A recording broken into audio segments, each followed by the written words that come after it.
Hai, welcome to From Zero to Hero podcast. Nah, di episode kedua ini, gue nggak sendirian lagi. Gue bersama teman gue. Salah satu teman gue, yang sekarang dia seorang mahasiswa, dan juga seorang pebisnis as a founder of The Time Dab. Yang dimana bisnis itu menjual banyak jam-jam branded di sana. Oke, di sini kita akan mengulik lebih dalam gimana sih seorang pebisnis itu memanage uangnya. Jadi, Alan Budi Limantara. So, halo, apa kabar, Alan? Halo, Ko. Baik-baik aja, Ko. Kok sendiri gimana, Ko? Baik-baik aja. Gila sih, pandemi ini gimana? Pandemi di Bali. Aduh, kalau buat bisnis di Bali sih ya kerasa banget ya. Tapi kan kalau bisnis aku online sih ya masih bisa aja sih. Walaupun dikit ya masih bisa jalan sih, syukurnya.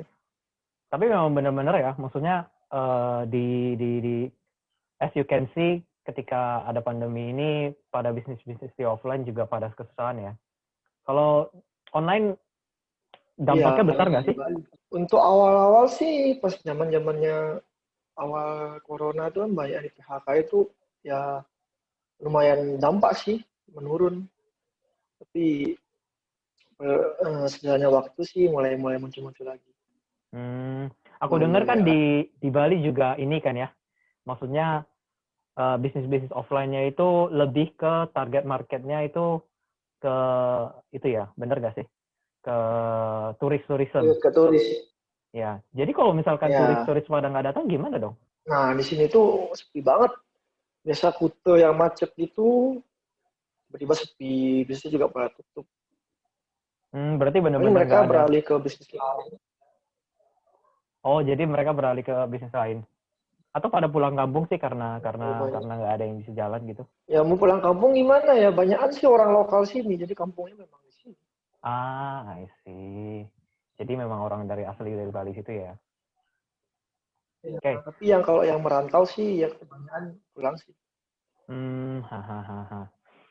Berarti bisnis masih bisa jalan lah ya. Hmm. Terus dengar-dengar kan dari kita bahwa lo as a founder as The Time Dab ya. Gimana sih ceritanya bisa sampai menemukan bisnis itu? Terus gimana ceritanya? Ada hal-hal yang menarik gak dari hal itu? Cerita dari awal sih ya gara-gara gimana ya? Jadi gini awal itu aku agak bingung nih mau bisnis apa gitu kan. Apalagi aku ngerantau di Cikarang kan, ya masa ngandelin uang jajan dari mama terus kan. Iya. Nggak bisa gitu terus kan. Bingung nih mau bisnis apa nih. Nah kebetulan waktu itu ada liburan panjang, jadi aku balik ke Bali kan. Nah pas di wihara tuh aku ketemu temen mamaku, dan dia tuh berkecimpung di dunia bisnis sepatu-sepatu dan hype itulah. Oke. Nah di situ aku ngobrol sama dia, akhirnya dia setuju buat jadi supplier aku, dan dia ada barang lain selain sepatu dan barang-barang hype itu. Nah pertama gue coba buat jualan di barang hype dulu. Oke. Dari ambil barang dari dia. Nah tapi gue lihat-lihat harga barang dia tuh kagak terlalu oke lah menurut gue, maksudnya masih kemahalan lah, marginnya kecil banget. Nah terus gue lihat juga di Instagram tuh udah banyak banget yang jualan barang-barang hype gitu, jadi gue mikir nih saingan bakal tinggi banget gitu. Iya, benar. Terus. Akhirnya gue minta dia untuk invite gue ke suatu komunitas atau grup tentang bisnis barang hype itu. Di sana gue kenal orang lebih banyak lagi. Nah di sana gue dapet supplier jam tangan, itu dia nawarin harga bagus banget. Nah itu gue dapet pikiran, daripada gue berdarah di barang hype yang sudah banyak kompetitornya, kenapa nggak gue fokus ke jam tangan aja dulu, mumpung pemainnya masih dikit. Gitu. Nah di sana gue mulai Kan gue masih baru, gue belum tahu peraturan Instagram dan lain-lainnya. IG gue sempat ke banned sekali, padahal gue udah keluarin modal 3 juta awal waktu itu buat giveaway sama artis. Ya hilang aja dalam seminggu gitu. Oh, karena di-banned itu ya? Sakit sih, tapi ya, ya harus ulang lagi lah, mau nggak mau. Jadi gue beraniin ulang, lama kelamaan naik sendiri followernya, berani iklan, ya akhirnya jalan sampai sekarang. I see. Berarti memang salah satu kunci dari bisnis adalah kita banyak teman ya. Maksudnya kita cari teman, kita berkomunikasi dengan orang lain. Benar. Setuju sih. Koneksi paling penting. Apapun sih menurut gua juga mau bisnis, mau kerja, mau apapun itu tetap semua berhubungan dengan koneksi dan komunikasi sih. Benar. Terus selain bisnis time debt, kira-kira ada bisnis apa lagi yang lu lagi jalanin sejauh ini? Yang pernah lu jalanin deh.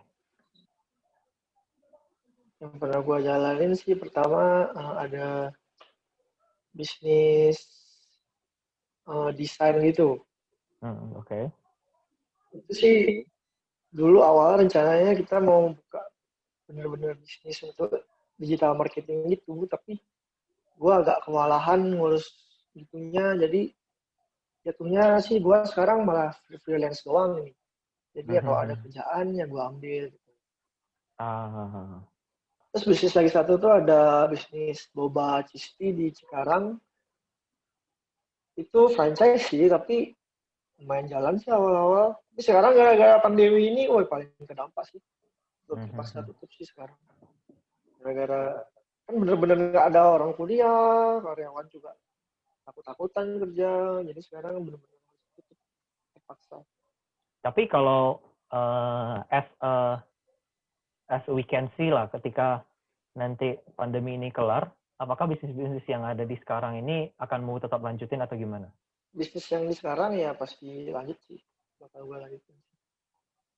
Kayak contohnya kayak yang boba-bobaan yang lu bilang, sama desain-desain yang lu bilang, itu kan sekarang kan lu... Oh, kalau untuk desain sih masih jalan. Oke, lanjut. Kalau desain sih masih jalan ya, karena kan sistemnya online juga. Terus kalau yang boba sih nanti dibikin lagi lah itu. Kita udah jual bahan juga, takut basi. Jadi itu nanti ke depannya pas kita balik ke sekarang. Oke. Berarti cukup menarik sih. Maksudnya as a mahasiswa yang baru umur sekisaran 20 ya, 20 tahun ya, benar kan? Iya, 20 tahun sudah bisa membangun beberapa bisnis dan menghasilkan uang. Ya, kalau dilihat dari Instagramnya, dari apapun itu udah cukup besar ya, menurutku. Benar nggak? Itulah. Nah, jadi karena menurutku kan sejauh ini kan kita tahu bahwa kalau cuma untuk menghasilkan uang, menurutku kayak kita akan kerja selamanya gitu. Tapi kecuali kita bisa ngebangun bisnis yang autopilot, bener kan? Benar. Ada nggak sih yang menurut lo bisa menghasilkan uang, tapi kita nggak perlu kerja keras gitu? At least kita cuma naruh uang, habis itu udah kelar gitu. Itu tuh apa dari sisi lo? Ya, secara orang lain tahu juga sih investasi ya. Investasi di saham, reksa, obligasi. Dan kita cukup taruh dana, dia naik sepanjang tahun, biarkan bertumbuh. Jadi sekarang ada melakukan investasi kah di selama ini? Ada kok. Aku sih campur ya. Kan aku fokus ke saham dulu sih ini.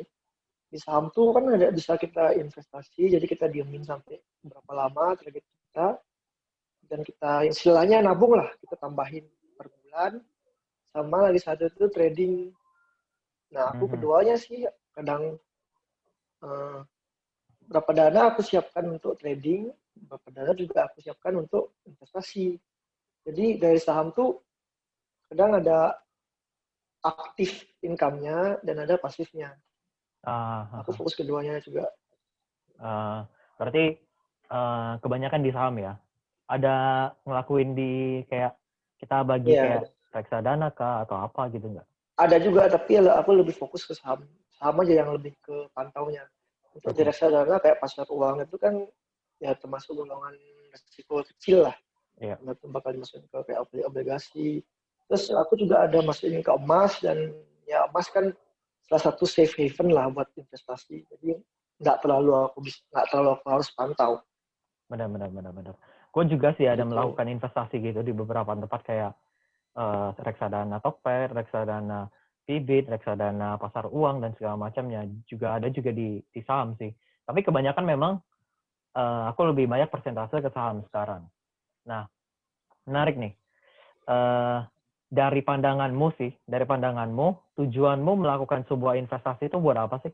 Tujuan gua sih ya untuk jangka panjangnya biar duit yang dana yang kita hasilin dari bisnis itu biar nggak diem aja gitu di tabungan. Jadi bisa ya sekalian kita nunggu waktu kita kan kerja ke bisnis kita, dan kita berlangsungnya waktu kita kerja di bisnis kita, uang kita tuh juga ikut kerja gitu biar dia nggak diem aja di tabungan. Dia tetap Ah, bertumbuh di dalam. berarti benar-benar sih kalau kalau gue juga tujuannya nggak beda jauh sih, nyimpan uang supaya bisa beranak pinak dengan sendirinya. Ya, Karena kalau kita rekap dari Warren Buffett pernah bilang, dia bilang begini, if you don't find a way to make money while you sleep, you will work until you die. Bener. Aku sangat setuju dengan quotes itu. benar banget.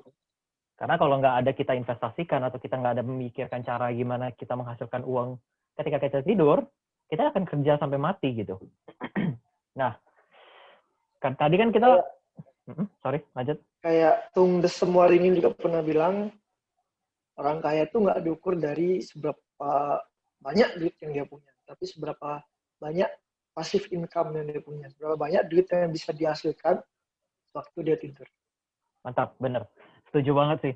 Karena orang kaya itu nggak dihitung dari uang yang ada berapa banyak di tabungan, tapi orang kaya itu dihitung berapa banyak yang aset yang dia punya gitu. Mantap. Setuju. Sekarang kan aku dengar-dengar tadi kita ada ngebahas masalah kita ada ngebahas sedikit tentang masalah saham nih. Karena kan tadi mu juga bilang lu juga ada investasi di saham. Nah, menurutmu saham itu apa sih? Saham itu ya itu tuh eh, suatu bukti kepemilikan suatu perusahaan gitu lah, saham. Oke, Jadi berarti kalau kita bisa beli walaupun cuma satu lot, dua lot, jadi kita tuh sudah sebagai pemilik 0, berapa persen lah, tapi kita itu sebagai pemilik suatu perusahaan itu. oke. Berarti dengan kata lain kita beli satu satu lot, misalnya hitungan saham itu per lot ya. Satu lot itu ada 100. Jadi 100 lembar. Nah, jadi kalau kalau kalau dari Alan bilang benar, dimana kalau misalnya kita punya satu lot, kita tuh sudah punya berapa persen dari kepemilikan perusahaan tersebut, ya. Nah, jadi gini, kemarin aku mau lebih ke ini sih, karena kan saham itu kan kita bisa lihat bahwa ada beberapa teknikal yang kita perlu tahu gitu. Maksudnya kita nggak bisa main asal taruh aja, tapi kita nggak tahu saham itu apa yang harus dipelajarin, dasarnya itu seperti apa. Nah, kira-kira kalau dari Alan sendiri, ada nggak sih yang bisa dijelaskan dari dasar-dasar aja sedikit yang bisa yang pernah kamu ketahui dan kamu pakai untuk sekarang ini? Untuk analisis di saham sih ada dua, yaitu fundamental sama teknikal. Oke. Yang untuk investasi yang paling terpenting itu awal sebenarnya fundamental sih. Fundamental itu jadi kita mencari tahu seberapa sehat dan seberapa kita bisa mengukur pertumbuhan suatu perusahaan itu ke depannya. Oke. Dan kita juga bisa tahu apakah harga saham pada saat ini itu termasuk murah, di atas wajar, atau di bawah harga wajar dia. Jadi kita bisa tentukan seharusnya kita beli di harga berapa yang untuk growth maksimal, dan batas dia growth itu bisa sampai mana, kita juga bisa tahu. Oke. Dalam mengukur dari harga-harga masa lalu. Oke. Nah, kalau untuk teknikal sih lebih ke menentukan momentum ya, momentum masuknya kita di harga berapa. Teknikal itu kan kita analisis chart bagan harga gitu kan. Oke. Jadi kita bisa tahu momentum yang pas kita masuk di harga berapa. Lebih detailnya dari itu. Teknikal sih lebih didalemin untuk trading ya, karena kita kan mencari momentum. Trading itu kan dalam jangka pendek lah, dalam sehari bisa, dalam seminggu bisa, sebulan bisa. Nah, teknikal itu paling diperlukan untuk cari momentum yang pas, di mana kita bisa beli di harga termasuk bawah, dan di mana kita bisa jual di harga target kita, di harga atas. Berarti mau justify sedikit bahwa trading itu kita menjual beli sebuah kepemilikan saham kita sendiri, saham kita berapa lot, dan mengambil untung dari hasil jualan kita. Kayak kita berdagang lah. Kita beli barang dari orang, kita punya modalnya, dan kita menjual dengan harga yang lebih tinggi. Tapi ada sebenarnya berisiko nggak sih